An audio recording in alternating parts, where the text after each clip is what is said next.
Ciao a tutti, oggi siamo all'esterno, infatti mi scuso per i rumori di sottofondo, ma c'è una buona ragione. Voglio rispondere infatti a una delle domande più annose degli utenti Android Auto. È meglio Maps o è meglio Waze come navigatore su Android Auto? E la risposta ve la darò assolutamente chiara e netta nel corso di questo video. Diventerà veramente evidente qual è la soluzione più adatta alle tue esigenze, quindi bando alle ciance e mettiamoci alla guida.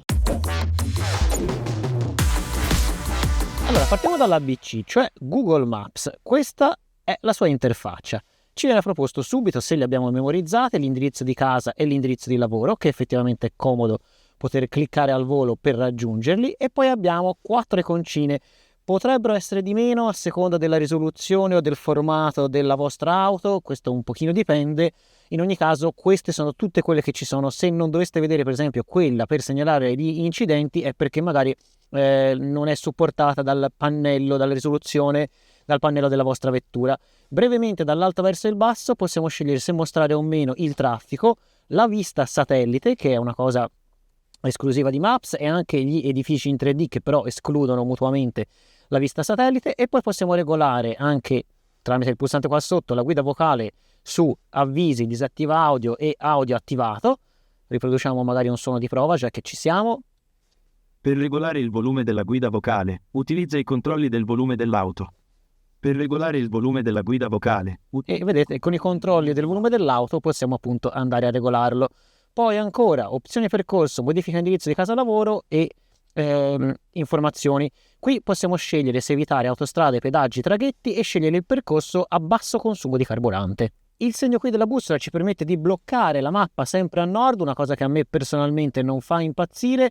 Preferisco quando la mappa segue l'orientamento dell'auto. E infine il tasto a cui accennavo prima, che è arrivato diciamo direttamente in prestito da Waze per segnalare incidenti, rallentamenti, polizia, autovelox mobili, lavori in corso, insomma eccetera eccetera eccetera.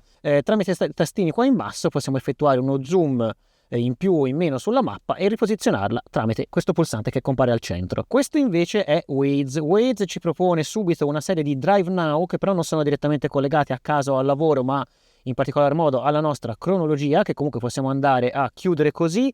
La mappa è effettivamente più semplice, non ci sono opzioni per edifici 3D, vista satellitare o altro, ma possiamo andare a personalizzare dall'app per telefono l'iconcina che rappresenta la nostra vettura. Abbiamo qua una chiara indicazione della velocità e di quali sono i limiti, cosa che invece non trovavamo su Google Maps. Poi qua possiamo far partire tramite questa icona subito la navigazione Viale Alessandro Volta Firenze. la navigazione per casa.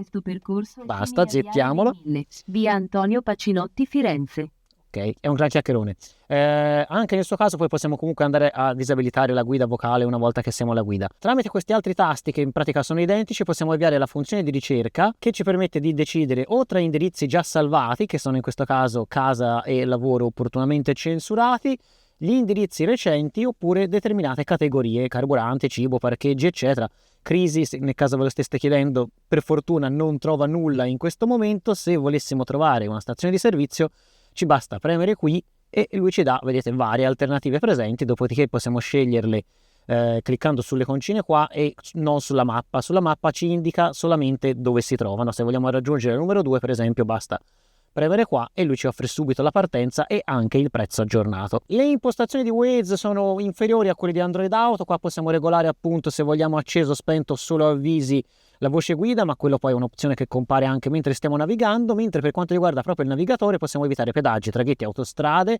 Possiamo dirgli come comportarsi nei confronti di strade sterrate, e vedete qua le 3 opzioni presenti. Evita gli incroci difficili, anche qui sempre oppure mai. L'interfaccia, inutile negarlo, è un pochino più povera, quella di Waze, e tra l'altro non è presente la possibilità di salvare le mappe offline, cosa che invece possiamo fare tramite telefono su Google Maps, in modo poi che anche in assenza di connessione il navigatore di Google Maps funzionerà comunque, perché non ci dirà magari informazioni in tempo reale su traffico e altre cose, ma ci porterà allo stesso a destinazione se abbiamo la mappa offline, mentre invece Waze dipende sempre e comunque dalla connessione alla rete. Adesso arriva la parte di navigazione. Questo è Waze. Ho già scritto un indirizzo per comodità, andiamo al 22 di Via delle Panche, clicchiamo e lui mi propone subito la partenza. E a questo punto, se vogliamo vagliare eventuali alternative, dobbiamo premere su questa iconcina e poi vediamo che ce ne sono altre. Ovviamente lui ha segnato quella che è la migliore subito di default, in modo da farci risparmiare tempo. Da questo punto di vista Waze è piuttosto aggressivo e indica che ci vogliono 19 minuti.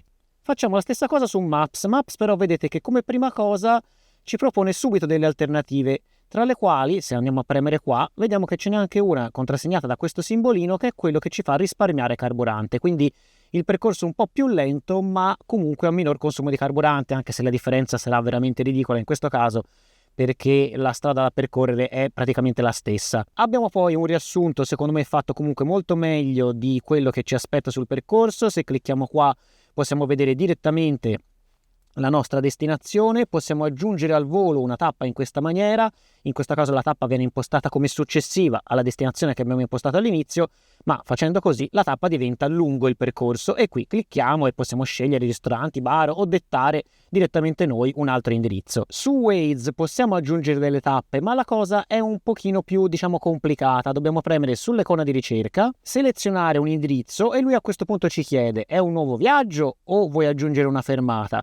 E in questo caso aggiungiamo la fermata al nostro percorso, fermata che è qui in questo punto e che quindi viene intesa come lungo il percorso iniziale, ma non possiamo andare a spostarlo come abbiamo visto che invece è possibile fare su Maps. Un altro aspetto interessante della ricerca secondo me è questo: se cerchiamo un punto di interesse, per esempio Esselunga, catena di supermercati per chi non la conoscesse, Waze ti presenta tutta una serie di risultati che ha trovato per Esselunga e ok, ci può stare.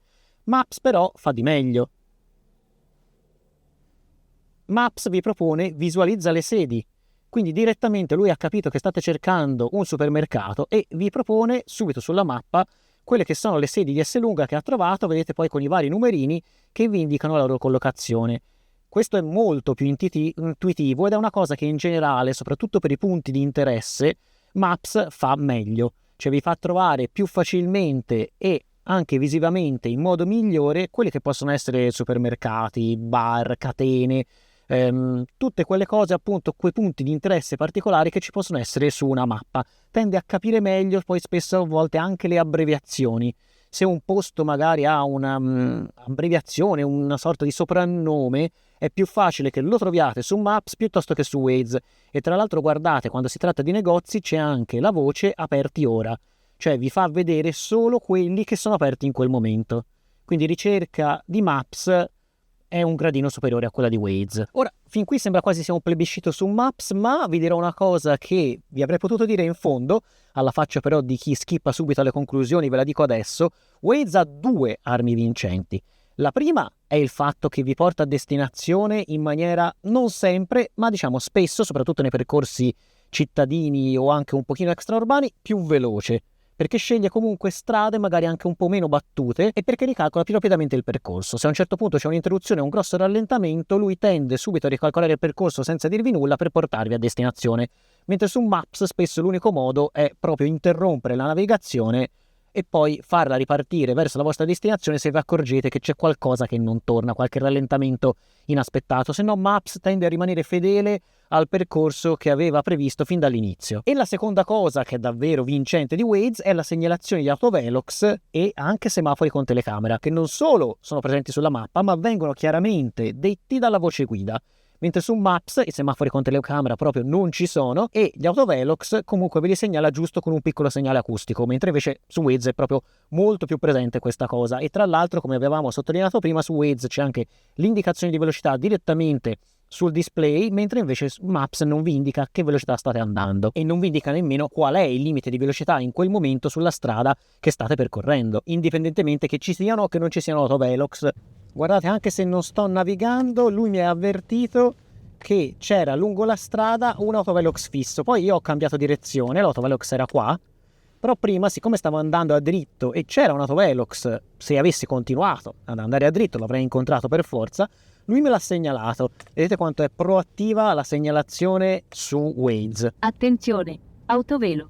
Sentito? Tra 560 metri lungo il percorso c'è un autovelox e lui subito me lo segnala a voce, oltre che ovviamente anche con l'indicazione sulla mappa che spero riusciate a leggere nonostante il sole che ci mette un po' il suo zampino. Stiamo per passare con Maps dallo stesso autovelox che prima Waze ci aveva segnalato e questo rumore che avete sentito, questo dudun, è l'unico avviso di Maps per dirti ehi, guarda che c'è un autovelox, questo suonino, fine, basta, nient'altro. Mettiamo caso che abbiate la musica in riproduzione, difficilmente ve ne accorgerete. Tra 200 metri, svolta a destra e prendi via Michele Amari. Maps ha recentemente cambiato voce guida, proprio il tono delle voci. Devo dire che non mi dispiacciono, però non sono molto personalizzabili. Su Waze ci sono più voci, anche se devo dire in italiano ce n'è soltanto 4, e anche se spesso in qualche occasione speciale, magari per Natale o ricorrenze particolari, appunto, ci sono ulteriori voci, magari disponibili solo per qualche tempo, più simpatiche. Insomma, Waze punta un pochino di più su questo fatto della voce guida divertente. Alla rotonda prendi la seconda uscita in via del Gignoro. Anche Waze legge correttamente i nomi delle strade. Allora, secondo me per i percorsi cittadini è meglio Waze, perché tendenzialmente ti porta un po' prima a destinazione, non sempre, ma quantomeno ci prova. Perché ti segnala sempre autovelox, semafori con telecamera e tutto questo tipo di cose che invece Maps non è così tempestivo nel segnalare, e perché comunque in città la community dei Wazers, di solito nelle grandi città quantomeno, è molto presente, e quindi eventuali problemi lungo il percorso, anche delle semplici buche, vengono tempestivamente segnalati. Se ci avete fatto caso, infatti, nelle impostazioni del mio Waze sono disabilitati i pedaggi, perché tendo ad utilizzarlo in tutte quelle situazioni nelle quali in pratica non devo prendere un'autostrada, quindi mi muovo attraverso la città o comunque attorno alla città, anche un pochino nelle aree extraurbane dove magari appunto ci sono semafori con telecamera, autovelox e altro che non conosco, non perché di solito infranga i limiti o passi con il rosso, ma perché ovviamente è comunque un modo per essere più sicuri. Maps invece prevale sulle lunghe distanze, prevale quando dovete andare in qualche posto anche sconosciuto. Se dovessi essere in un'altra città e dovessi utilizzare un navigatore su un'auto perché magari l'ho presa a noleggio, probabilmente prenderei Google Maps, perché significa che sono lì come turista, mi guiderebbe meglio verso i punti di interesse e via dicendo.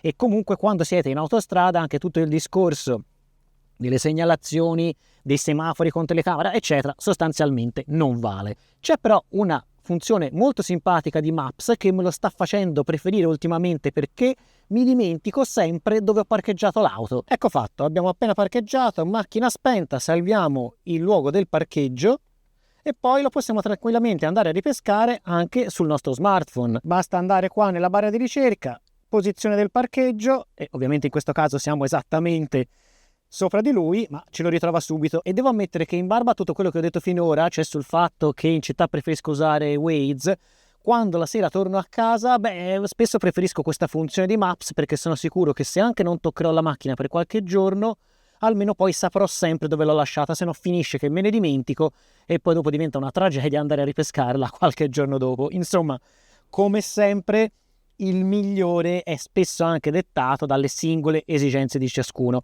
ma spero con questo video di aver chiarito quali sono le differenze principali tra Waze e Maps, così che possiate scegliere quello che è più adatto a voi. Magari non avevate mai provato Waze, la vedo dura che non abbiate mai provato Google Maps, e adesso avete scoperto che per quello che serve a voi è migliore. Seguiranno comunque altre prove, perché abbiamo in mente, degli approfondimenti sull'argomento navigazione in auto e non solo, quindi mi raccomando di iscrivervi al canale e attivare la campanellina delle notifiche per rimanere sempre aggiornati. Da parte mia un saluto e alla prossima!